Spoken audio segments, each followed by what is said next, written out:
सो है मैं नन्हे मुन्नी प्यारी और क्यूट क्यूट से व्यूअर्स, कैसी हो यार आप सब?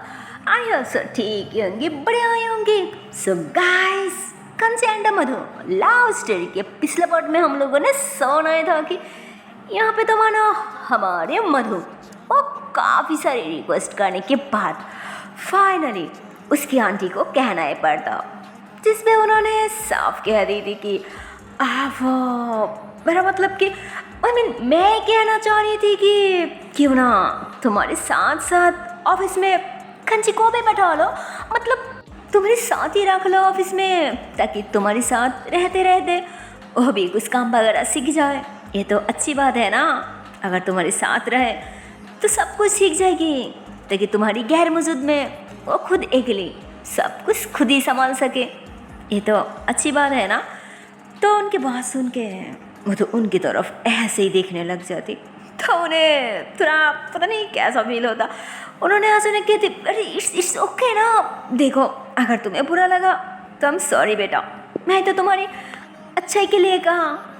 तो इतने में ही वो तो उनकी तरफ हंसे से देखती और थोड़ा खुश भी होती कि एक सेकंड, क्या क्या बोला, एक बार फिर से बोलिए ना।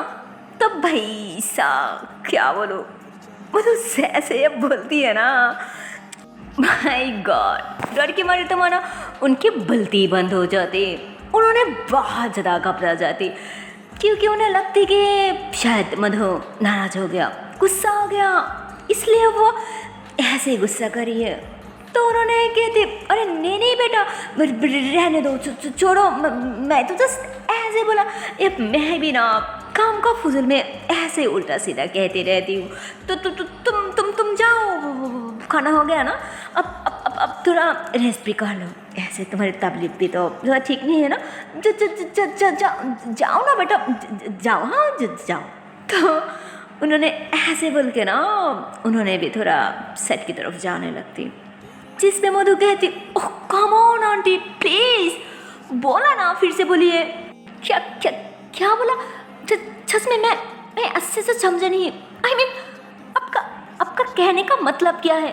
अब कहना क्या चाहती है कि मैं ऑफिस की सारी जिम्मेदारी कंची पे छोड़ दूँ, या फिर सब कुछ उसके हाथों में हैंड ओवर कर दूँ? वाह आंटी, द ग्रेट आइडिया। अरे आंटी, अब तो मेरी सारी टेंशनें दूर कर दी, सारी परेशानी खत्म कर दी। Thank you aunty, thank you so much. तो वो ऐसे बोल के अपनी आंटी के हाथ पकड़ ली थी कि सच में आंटी क्या बोलूं, अरे अब क्या आइडिया तो कमाल की है, कमाल की। और मैं फुजूल में क्या कुछ नहीं सोच रही थी, कितना परेशान हो रही थी कि यार मेरी तबीयत की ऐसी हालत है, मैं क्या करूं क्या ना करूं। मेरे दिमाग घूमी जा रही थी ऑफिस के बारे में सोच के, मुझे कुछ नहीं समझ आ रहा था। और अभी जो नया मैनेजर ज्वाइन की ना, उन्हें तो सही से कुछ आता भी नहीं है, शायद उनकी यही पहले जॉब है, इसलिए काफ़ी सारा टाइम लगेगी ना उन्हें सब कुछ समझने में। और पहले जो मैनेजर थे वो तो गद्दारी निकला। तो अब क्या करूं, और मुझसे और संभाला नहीं जा रहा है, क्योंकि दिन दिन मेरी शरीर की जो हालात हो रहा है मुझसे और नहीं होगा। और इसीलिए अभी और इस वक्त मेरे ऑफिस के लिए एक विश्वासवान इंसान की सख्त नीड है, सख्त ज़रूरत है, ताकि मेरी गैर मौजूद में मेरी ऑफिस को मेरी तरह ही प्यार करे। सब कुछ सारी हिसाब वगैरह, प्रॉफिट ऑन प्रॉफिट, एम्प्लॉई की अच्छा बुरा, मतलब हर चीज़ों की अच्छे से ध्यान रखा करे। और इन सब चीज़ों के लिए ऑफिस को बिल्कुल मेरी तरह प्यार करने के लिए, अच्छे से संभालने के लिए, कंची जैसा अच्छा इंसान, कंची जैसा सही पर्सन, कंची जैसा हॉनेस्ट इंसान दूसरी और कभी कोई हो ही नहीं सकता आंटी, कभी नहीं हो सकता। Thank you aunty, thank you so much, मुझे इतने अच्छा आइडिया देने के लिए, थैंक यू। तो वो ऐसे बोल के अपनी आंटी को टाइटली हक्का ली थी। तो अब उन्होंने भी बहुत ज़्यादा खुश हो जाती कि अच्छा बेटा ऐसा बात है क्या। पर सच को तो बेटा मैं बहुत ज़्यादा घबरा गए थे, बहुत ज़्यादा। अरे मुझे तो लगा था कि शायद तुम गुस्सा हो जाओगे, उस पर नाराज हो जाओगे। पागल, मैं भी ना कितनी ज़्यादा डर गई यार। तुम भी ना अचानक घबरा देती हो। क्या बेटा कितनी उम्र हो गया, ऐसी उम्र में इतनी तो डराया मत करो। हाँ तो कहती हाँ हो गया, अब चले बाहर। कंची को ये बात पता नहीं होगी ना। हाँ चले चले चले। तो अब उन्होंने भी कहती हाँ बाबा चले।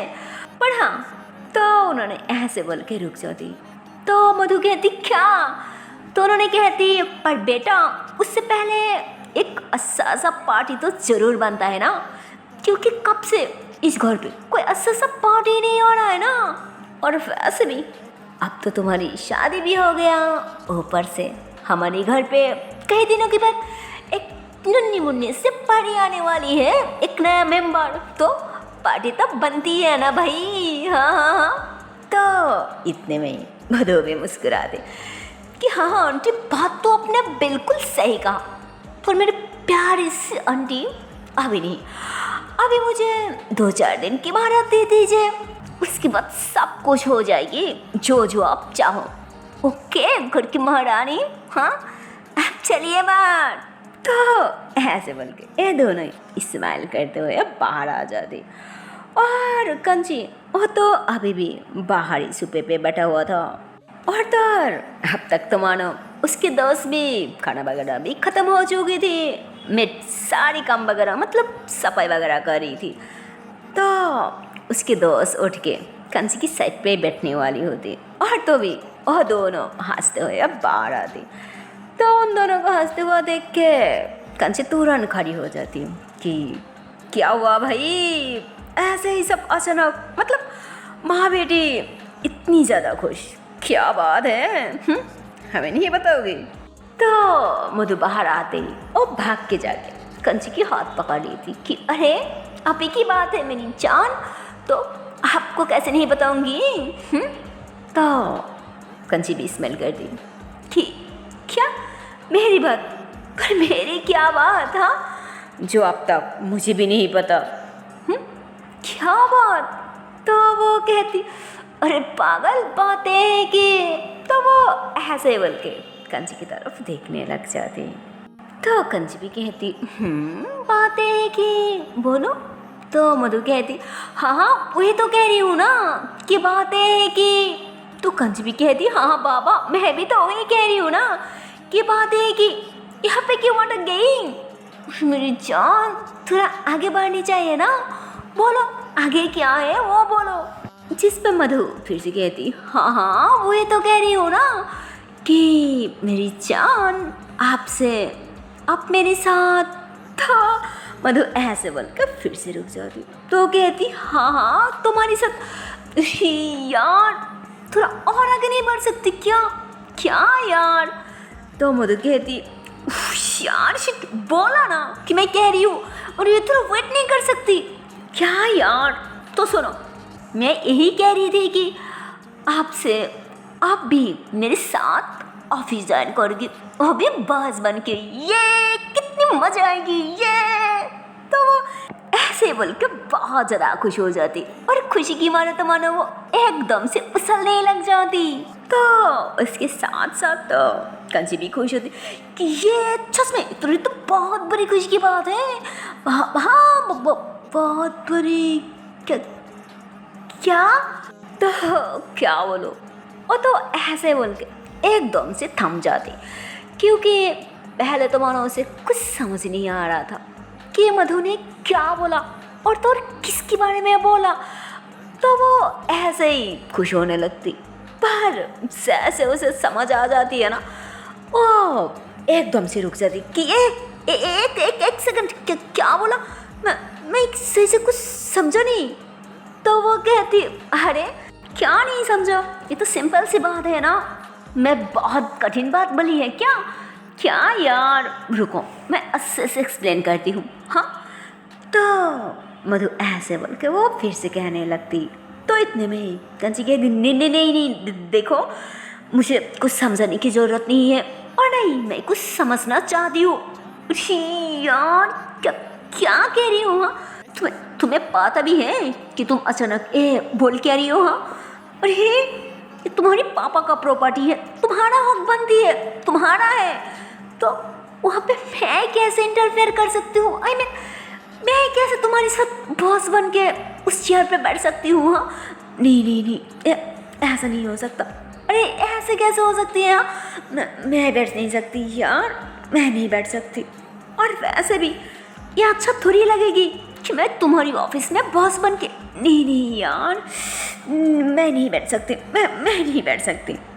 तो इतने में ही मधु कहती, हे रिलैक्स, क्या हो गया आपको? हाँ, और बोल क्या रही हो कि सिर्फ तुम्हारी प्रॉपर्टी है, तुम्हारा ऑफिस है? हाँ, अरे मैं किसकी? मैं भी तो आपकी हूँ ना? हाँ, या फिर आप मुझे अपना नहीं मानती? अगर मैं आपकी हूँ तो मुझ पर तो आपकी हक बनती है। क्या मुझ पर आपकी हक बनती है कि नहीं बनती? क्या हुआ, चुप क्यों हो? कुछ तो बोलिए। तो इतने में ही कंची थोड़ा चिल्लाते हुए कहती, हाँ हाँ बनती है, क्योंकि तुम मेरी हो, मैं तुम्हें प्यार करती हूँ। तो इतने में मधु कहती, अच्छा अगर मैं आपकी हूँ, अब मुझे प्यार करती है, तो अच्छे से सोचिए, मेरी हर चीज़ों में भी तो सिर्फ आपकी हक होना चाहिए, है कि नहीं? बोलिए बोलिए, अरे बोल दीजिए ना, सब साफ साफ, बोलो बोलो बोलो। तो वो ऐसे बोल के काफ़ी ज़्यादा नाराज़ हो जाती, जिस पे कंची हैरान होके कहती, अरे ये क्या अजीब ज़बरदस्ती? हाँ, कौन सी बात किसके साथ गुलाम मिला के कह रही हो? हाँ, देखो मैं सिर्फ तुम्हें प्यार करती हूँ, न कि तुम्हारी ये इतनी सारा प्रॉपर्टी और इतनी सारा पैसा से। लोग क्या सोचेगी मेरे बारे में?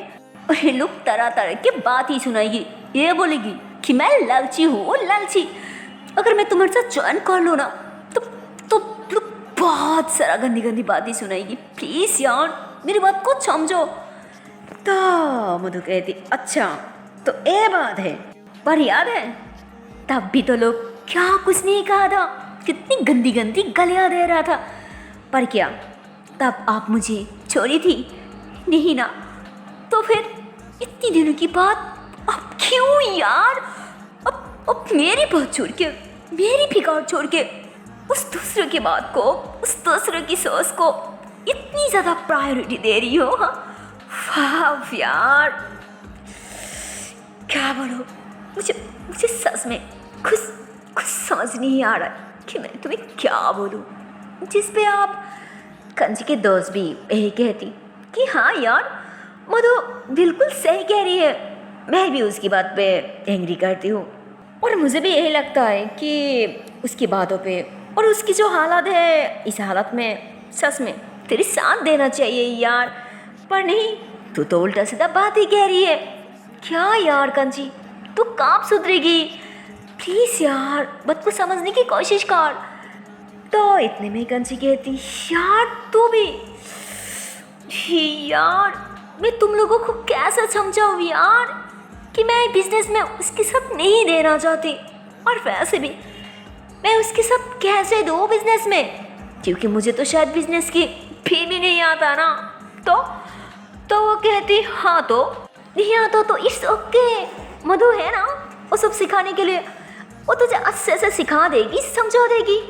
और वैसे भी तुझे तो और इस उम्र में ABC वर्ड सीखने की ज़रूरत नहीं पड़ेगा ना, क्योंकि तुझे ABCD सीखने की कोई ज़रूरत नहीं, तुझे सिर्फ बिजनेस का ध्यान रखना है, दैट्स इट। पर क्या बोलो, उसे इतनी समझाने के बाद भी वो मान नहीं रही थी। वो एक ही बात कहने लग जाती कि यार मैं नहीं कर सकती, मैं उसके ऑफिस में उस ऑफिस के बॉस बन के कभी नहीं बैठ सकती।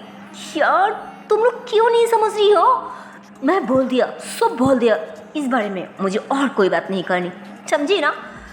तो वो ऐसे ही गुस्सा होने लगती, और इधर मधु तो मानो बहुत ही ज़्यादा सैड हो जाती, यार बेसरी, और क्या ही करे, वो थोड़ा ज़्यादा ही उम्मीद लेके बैठा हुआ था। पर जब कंची को ऐसे ही गुस्सा होते देखती है ना, तो बहुत ज़्यादा सैड हो जाती, और फिर कहती, कोई ना, छोड़ो, इट्स ओके, मेरी ही गलती थी। शायद मैं कुछ ज़्यादा ही एक्सपेक्ट की थी ना किसी से। कोई ना, मैं आती हूँ आंटी।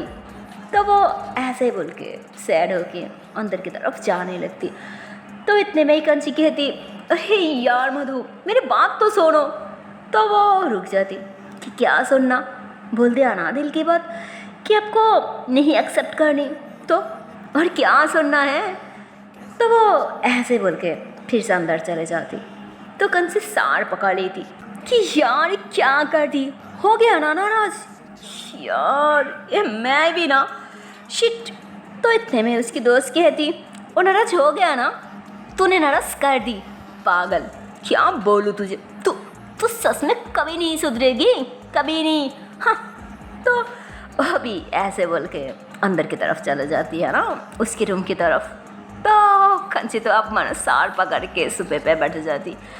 तो आप उसकी आंटी भी उसे अच्छे से समझाने लगती, जबकि मधु भी उसे अच्छे से ही समझा रही थी, पर वो फिर भी नहीं माना। तो आप उसकी आंटी भी उससे बहुत अच्छे से समझाने लगती कि क्या बेटा, कर दिया ना बेचारी को नाराज। अरे तुम क्यों नहीं समझ रही हो, क्योंकि आप उसकी लाइफ में, उसकी ज़िंदगी में एक अपना कहने को सिर्फ तुम ही हो, दूसरी कोई नहीं है। हाँ है, ऐसा नहीं है उसके अपना कहने को इस दुनिया में कोई नहीं है, पर जितने भी लोग हैं ना, वो सब की सब अपनों से ज़्यादा तो दुश्मनी निभाती है, क्योंकि सब की सब तो सिर्फ उसकी प्रॉपर्टी के लिए पड़ा है, उसकी प्रॉपर्टी के लिए उसे प्यार करती है, और नहीं तो ज़्यादा से ज़्यादा तो सब की सब नफरत ही करती है ना, उसे ख़त्म कर देना चाहती है, तो भी सिर्फ उसके प्रॉपर्टी के लिए। और एक तुम हो जिसे वो इतनी ज़्यादा वर्षा करती है, इतनी ज़्यादा प्यार करती है, जिसके हाथ में अपनी सारी जमींदारी सब देना चाहती है। तुम तो उसके लिए तैयार ही नहीं हो, तो बेचारी कहाँ जाएगी, क्या करेगी, बोलो प्लीज़ बेटा, मान जाओ ना उसकी बात। देखो मैं आंटी नहीं, तुम दोनों की माँ बन के तुम्हें रिक्वेस्ट कर रही हूँ। देखो वो बहुत गुस्सा वाली है, ऊपर से उसकी तबीयत भी ठीक नहीं है, पता नहीं गुस्से से कुछ कहना दे, प्लीज़ बेटा। तो इतने में कंची थोड़ा हंसती कि क्या, वो बहुत गुस्सा वाली है, पर आंटी मैंने तो उसके गुस्सा कभी देखा ही नहीं। तो उन्होंने कहती, हाँ इसलिए नहीं देखा क्योंकि वो तुम्हें बहुत ज़्यादा प्यार करती है, तुम्हें बहुत ज़्यादा विश्वास करती है, इसलिए वो कभी तुम पे गुस्सा नहीं करती। और नहीं तो उसकी गुस्सा, बाप रे बाप, अरे उसकी गुस्सा तो शायद आसमान को भी पार कर जाती है। हाँ क्या बोलूँ, इसलिए कह रही हूँ अभी भी वक्त है, जाओ और मना लो, और नहीं तो देखना बाद में संभाल नहीं पाओगी। हाँ तो वो कहती, ओके ओके बाबा फाइन, मैं अभी जाती हूँ। तो क्या बोलूँ, कंची ऐसे बोल के और सच में ऊपर मधु की रूम की तरफ भागने लग जाती। और इधर मधु की आंटी, उन्होंने तो हंसने लग जाती कि यार क्या बोलूँ, ये दोनों ना सच में बिल्कुल पागल है, पागल, क्या बोलूँ, एक तो पागल थी और ऊपर से और एक पागल जुट गई।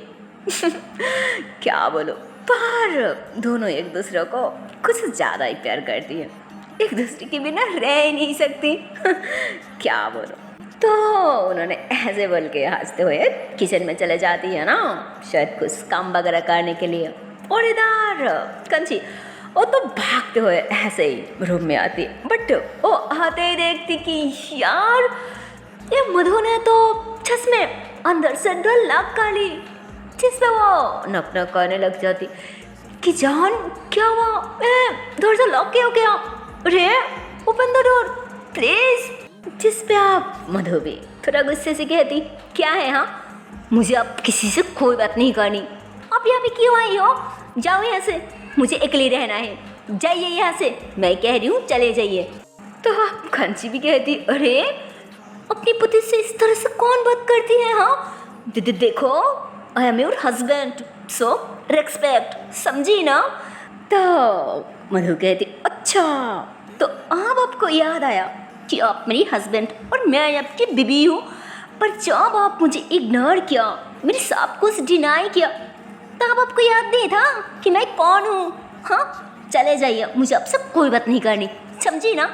तो कंची कहती जान सॉरी ना, प्लीज़ मुझसे गलती होगा, देखो गुस्सा करने की कोई ज़रूरत नहीं, मैं सॉरी कह रही हूँ ना, और हाँ मुझे आपकी सारी बातें मंजूर हैं, हाँ सारी बातें पक्का।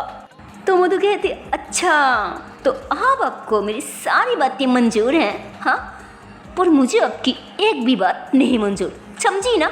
चले जाइए यहाँ से, मुझे आपसे कोई बात नहीं करनी, ओके? तो मधु ऐसे उसके साथ गुस्सा करने लगती और कंची भी बार बार शायरी कहने लग जाती, पर मधु मान ही नहीं रही थी।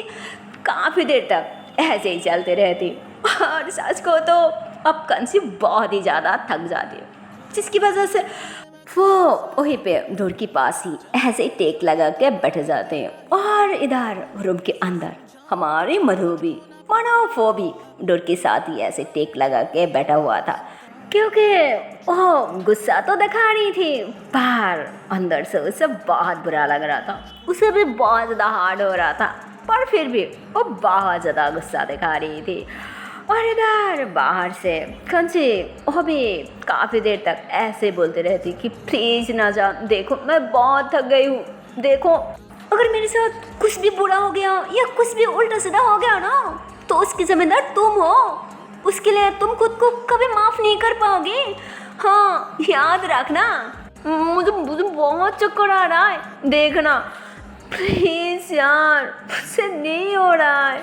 तो ऐसे बोल के एकदम से चुप हो जाती, मानो थोड़ी देर के लिए वो एकदम से स्टॉप हो जाती, ना कोई आवाज़ ना कोई बात ही, मतलब एकदम से शांत, जैसे रूम के बाहर कोई है ही नहीं। तो भाई साहब क्या बोलो, मधु को ऐसे फील होती है ना कि यार कंची तो यहाँ पे है नहीं, कहीं वो चले तो नहीं गई, या फिर वो थोड़ी देर पहले कहा था ना कि उसे अच्छा नहीं लग रहा, कहीं वो गिर तो नहीं गई यार, शिट। तो वो ऐसे बोल के जल्दी जल्दी में डोर ओपन कर दी थी। और भाई साहब उससे ऐसे डोर ओपन कर दिया ना तो क्या बोलो, कंची तो बस इसी मौके का वेट कर रही थी कि बस एक बार मधु डोर ओपन करके बाहर आए। और उससे ऐसे आती है ना क्या बोलो, वो तो मानो एकदम पक्का शिकारों की तरह मधु को शिकार कर लेती, मतलब वो फटक से मधु को पकड़ के एकदम से अपने बाहों में उठा के वो फौरन अंदर घुस जाती और अपने पैर से डर बंद कर देती और फिर कहती अब कहाँ भागोगी, हाँ कब से कह रही हूँ ना कि ओपन करो क्यों नहीं कर रही थी, हाँ मैं सॉरी कहा ना, और देखो अब मैं मान भी गई ना, प्लीज़ माफ़ कर दो, देखो मैं तुम्हारी जान नहीं हूँ क्या, प्लीज़ ना बाबू मान जाओ, प्लीज़ प्लीज़ प्लीज़। तो कंसी ऐसे ही आप उसे अपने बाहों में लेके उसे सॉरी करने लग जाते हैं। तो मधु कहती हाँ मान सकती हूँ, पर पहले प्रॉमिस करना होगा कि अगर लाइफ में आगे जाके मैं गलती से भी कोई गलत डिसीजन ले लिया ना, फिर भी ना आप इग्नोर कर सकती हो और नहीं डिनाई, मेरी बात ही मानना पड़ेगा, क्या मानोगी मेरी बात? तो कंची कहती हाँ भाई और क्या कर सकती, मानना ही पड़ेगा, क्योंकि ये किसी और की बात थोड़ी है, ये किसी ऐसी वैसी की बात थोड़ी है, अरे भाई ये मेरी जान की बात है तो मानना ही पड़ेगा, और नहीं तो मेरी गर्दन थोड़ी रहेगी। तो वो कंसी ऐसे ही उसे तंग करने लग जाती। तो अब मधु भी उसे मारने लग जाती कि अपना सच में बहुत गंदी हो, बहुत गंदी बहुत गंदी बहुत गंदी। तो क्या बोलो, ऐसे ही मधु हंसते हुए मुस्कुराते हुए कंची को बहुत ज़्यादा मारने लग जाती है ना उसके सीने पे, जिससे आप कंची भी उसे बहुत प्यार से किस करने लग जाती कि ओके बाबा सॉरी सॉरी सॉरी। तो ऐसे ही ये दोनों काफ़ी देर तक मस्ती वगैरह करने लग जाती, एक दूसरे को मनाने लग जाती, प्यारी प्यारी बातें करने लग जाती। और इधर हमारी प्यारी सी छोटी सी गरिया कमला, वो तो अपनी जो रूम था ना जिस रूम पे कंसी उसे रहने के लिए बोला था, उस बेड पे बैठे बैठे वही सारी बातें को, वही सारी अच्छा मोमेंट को याद कर रही थी, जो सोच उसके वो बहुत ज़्यादा शायर फील करने लग जाती और मुस्कुराने लगती, और इतने में ही उसकी डर पे नक नक करने लग जाती है ना वो कंची के दोस्त ने कि क्या मैं अंदर आऊँ। तो कमला अचानक खड़ी हो जाती कि तुम यहाँ क्या काम है। हाँ जाओ यहाँ से, तुमने बोला था ना कि मुझसे कोई बात नहीं करनी, तो यहाँ क्यों आई हो, जाओ यहाँ से।